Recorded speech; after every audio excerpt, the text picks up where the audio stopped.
Hi, Aidan. It is very, very nice to have you in Design Biotop this year, especially because we are discussing and talking about sustainability. You have been with iPOP Institute for Spatial Policies in Ljubljana for some time now, and during your sociology and other practices, you have, it seems, naturally gravitated towards working with sustainability practices related to urban development and mobility. So, welcome, and how come that you ended up in this field? Hi there. Thank you. It's a pleasure. Yes, I've been working with iPOP for quite some time now, and since the beginning we've been dealing with spatial development, sustainable spatial development, and sustainable mobility, which suits me really well, as I have always preferred a bike instead of a car. However, my relation towards sustainable mobility is a bit special in terms. I'm not an engineer. I don't directly deal with designs of streets or measures or whatever. My task is to talk about it. My task is to interpret it to local communities and to people in a way they understand it. And not only that, my task is to enable people to comment it, to co-design it, to express their expectations, fears, but based on that they understand what the whole thing is about. What is the expected outcome of a particular measure?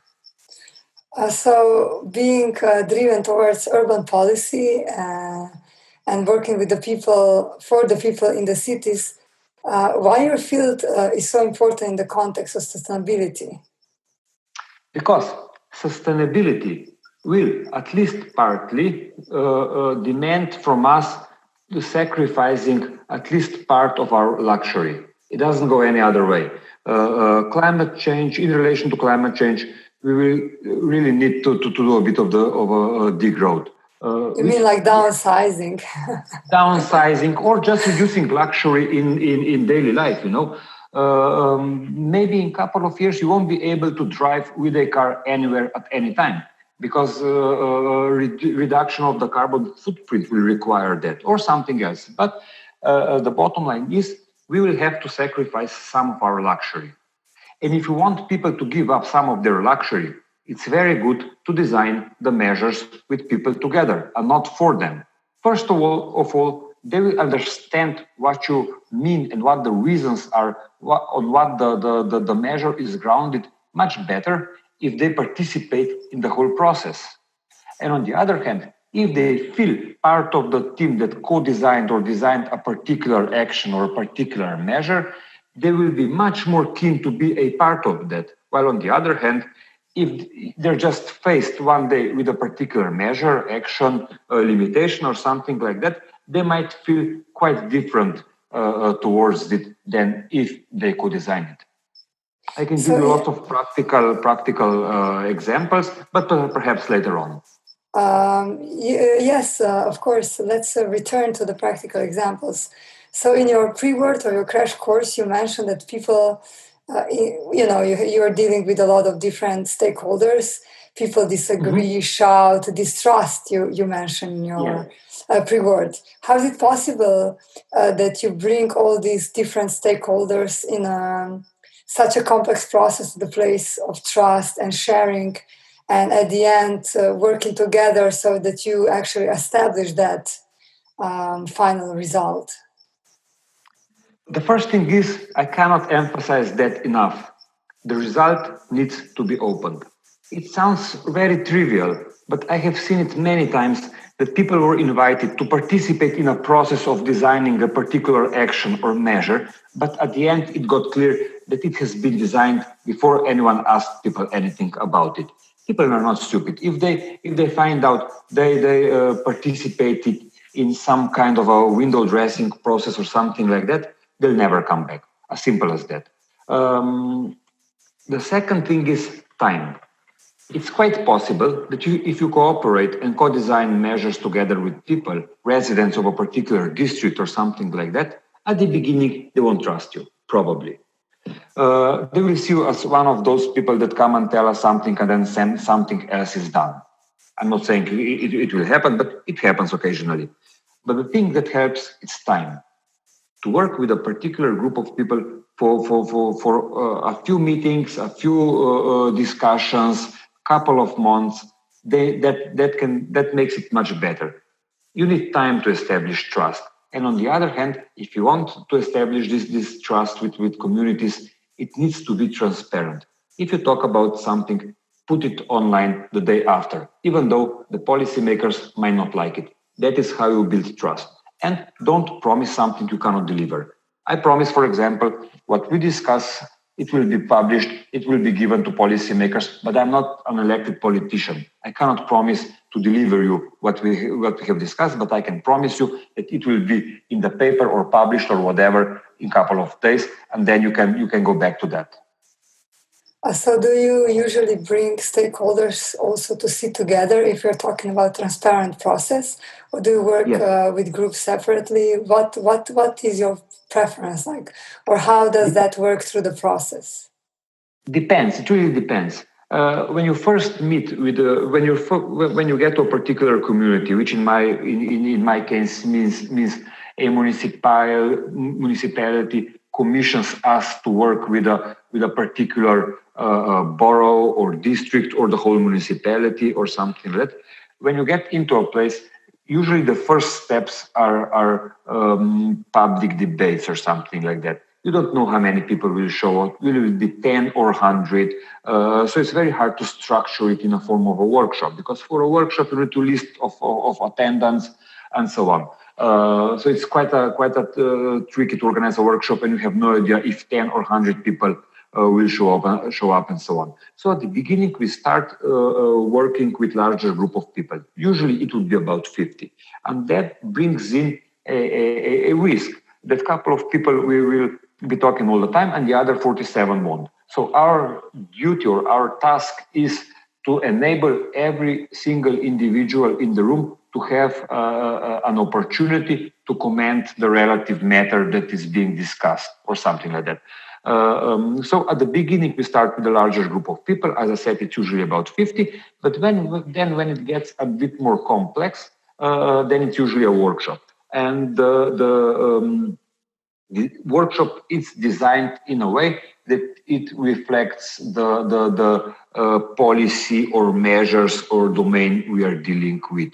So sometimes it's groups of people, like 5 people at the table. It's, in my opinion, the best, maybe even 4. It can be done with 6, but if it's 10, it gets a bit chaotic. And sometimes it's mixed, but usually it is not. We put specific groups of people together, and then we even mix it occasionally. I'll give you an example. If you discuss the program of the main square, maybe you want to put a different groups, cafe owners, local residents, and so on. But at one point, you want to mix them in a way that they see the ambitions or interest of another group in order to bring it closer together. Because the main thing about discussing policies with people, it's not about to see whether one policy is more popular than the other, even though that is included. The main thing is about bringing it together, to narrow the gap between the different interests or understandings of particular situations. So, for instance, what you mentioned is very interesting. How do you usually find this, let's say, 50 people to attend at the beginning? Do you usually go to local communities also? Like, do you place these, happenings, events, conversations in the environment where it's more accessible to people to attend, or how do you approach? Depends. The easiest way is when people are a bit frustrated or angry about something. In case of that, loads of people would show up. If there was a plan they really didn't like, and then there's a public debate on some other topic, for example, a month later, the attendance would be quite big, actually, because people are quite frustrated. but that really prolongs time that is needed to establish a relationship based on trust. The more people feel emotionally about a particular matter, the more likely people would show up. But sometimes they don't. It happens. In case of that, I've been using another approach lately to place a table at the street that is being a subject of discussion.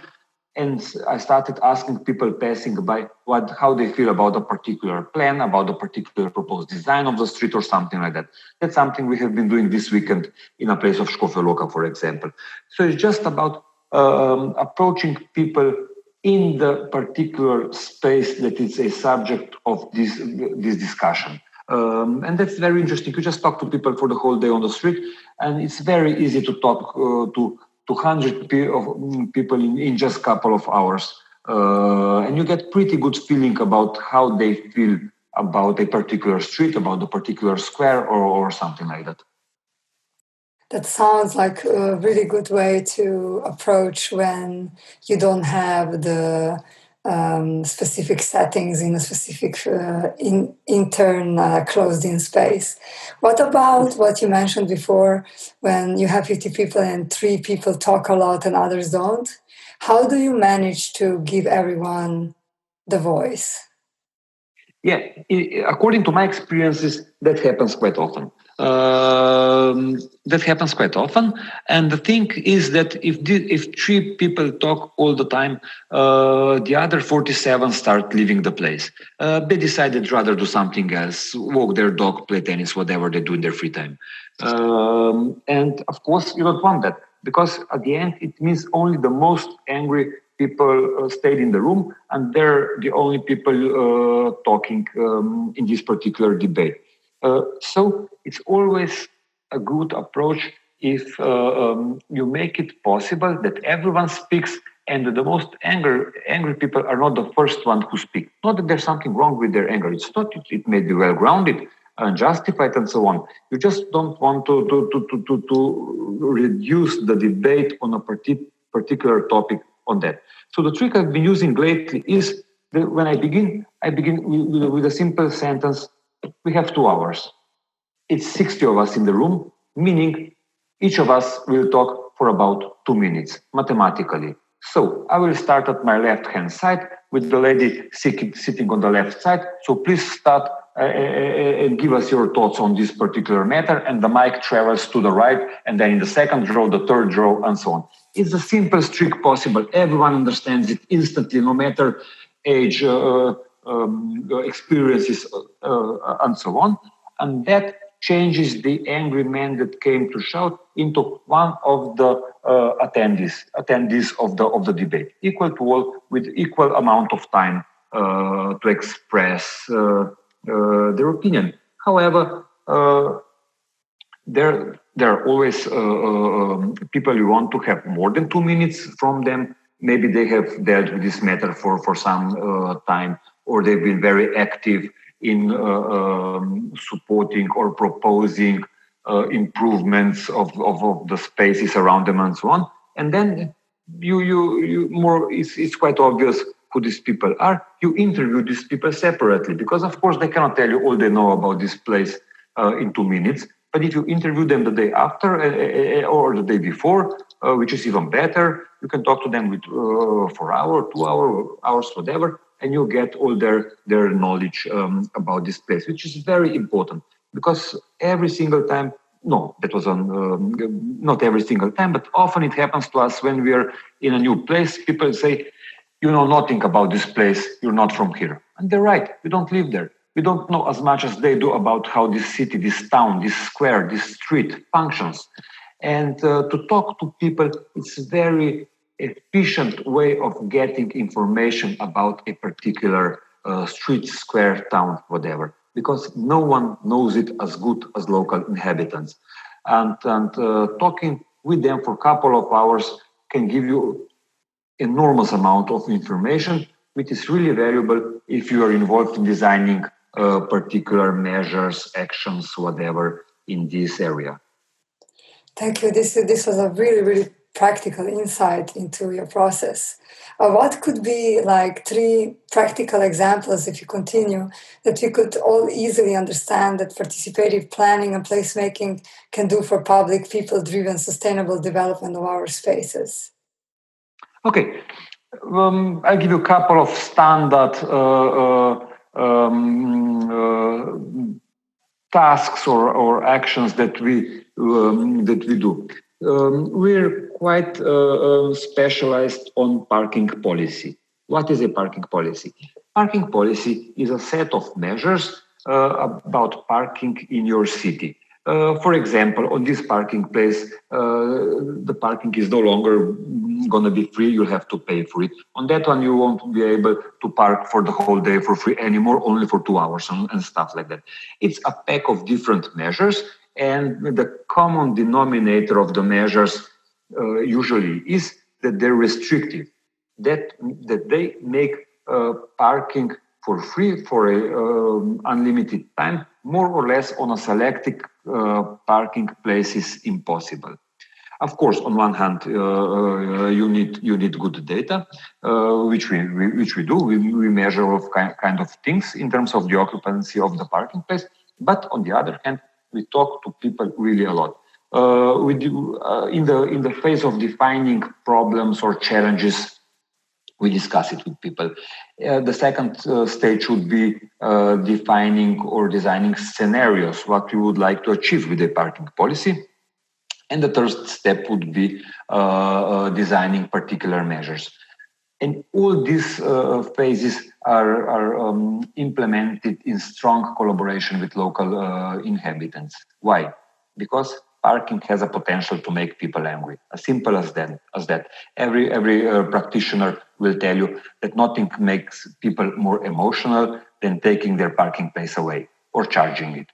And often people conclude that it's just another scam that helps a municipality to get some of their money. And of course, they would find ways to disobey it or protest against it, which contains political risk for the elected politicians and so on.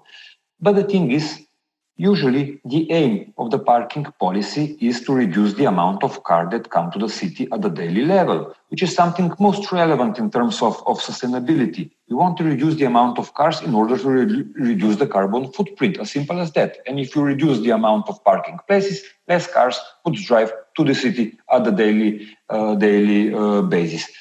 And if you want people to understand your aim, you need to design parking policy with them. Because as I mentioned, otherwise they might disobey, protest it, whatever, and the whole policy will fail.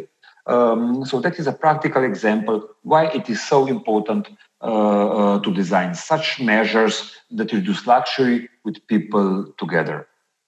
On the other hand, the thing that we have started last year, a project Zunaj, could be translated into English outdoors, commissioned by the City of Ljubljana, and we are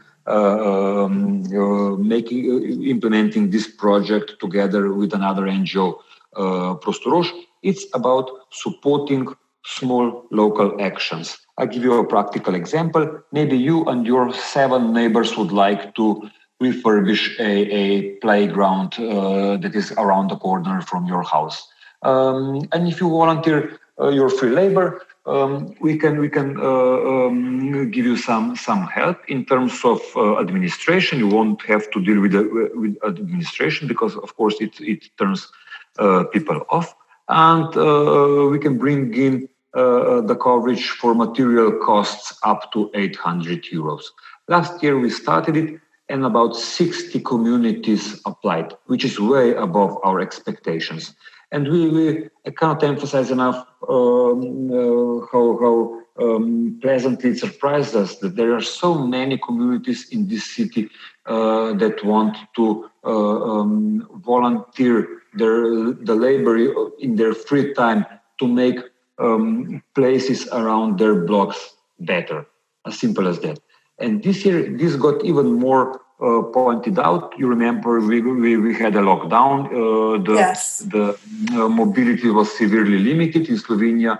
You were not able to leave your municipality, but in general, people tend to to move closer to homes in times of lockdowns. So it got even more important to enable people to make spaces around their residency better in terms of what these places could provide in terms of their daily life. So what does this have to do with sustainability? First of all, this is a way that stimulates people to develop a relationship with neglected urban spaces that are located close to their homes. Secondly, people travel less if there are more quality places around their home. And third, in my opinion, I'm a sociologist and I always see these kind of things. Most important thing is they build community. They start to know their neighbors. They start to socialize with their neighbors. They produce quality urban spaces with their neighbors together. And it has many times it has been pointed out that in times of climate related events and so on, the network of people or the local community and the ties connecting them are more and more important in times like this, or are more important in times like this. And with this simple project, I like it a lot. That it's not that we build communities. Of course, you cannot build it from the outside, but you just enable local communities to develop places and develop new ties between themselves. You're becoming like a bridge between different options that the city is actually giving. So how much do you think that public voice could be heard in decision-making processes on the scale of the city planning? And what do you think we should do to make this collaboration between different levels of society more tangible and more daily? What you're suggesting is like more daily involvement. First of all, we should talk to people more often. Actually, it's quite simple. It's about talking to people, A bit of training helps, of course, but it's not a rocket science to talk to people. So I think we should talk to people more often and more serious. What do I mean with more serious? If you agree with people on something, you need to deliver it. Otherwise, they will never come again. And this has been happening a lot in the past decades. People agreed on something and then this something never happened. And of course, if this happens a couple of times, people stop wasting their time on that because they see it as a waste of time. So if I can emphasize two things is talk to people more often and take the results more serious. That would be my two suggestions. The third one, it might sound a bit funny, but actually I do strongly believe in it. Bringing people in decision-making or policy-making should be fun. It's in their free time, in the afternoons, in the weekends, evenings, and so on. No one wants to listen to long, boring, dark lectures for hours, Make it a bit more fun, making it a bit more pleasant. And people will show up, especially if they feel it counts, especially if they feel this would deliver some changes. Thank you, Aidan, for these insights. They are so insightful. Maybe for our last question, you could just tell us how these insights will be explained in your crash course and what will your focus be? Yes, of course. I will start with a bit of theory, couple of minutes, one or two, about why participation matters. Then I will discuss 4 rules of participation. What makes participation fruitful? The third part would be about a couple of tips how to implement a successful public debate. 3 tips actually that I feel most strongly about will be presented and discussed. And the fourth part would be about people that don't like meetings. The people that would just like to change the places or city around them. How to approach them, how to work with them, and how to use notions from the first part of the lectures in cases like that. So this sums up what I'm going to talk about in the lecture. Thank you so much, Aidan, for this short conversation. And I'm excited to hear and see more through your crash course. Yeah, it was a pleasure. Thank you. Thank you, and hope to see you in Design Biotop soon again. Thanks. Bye.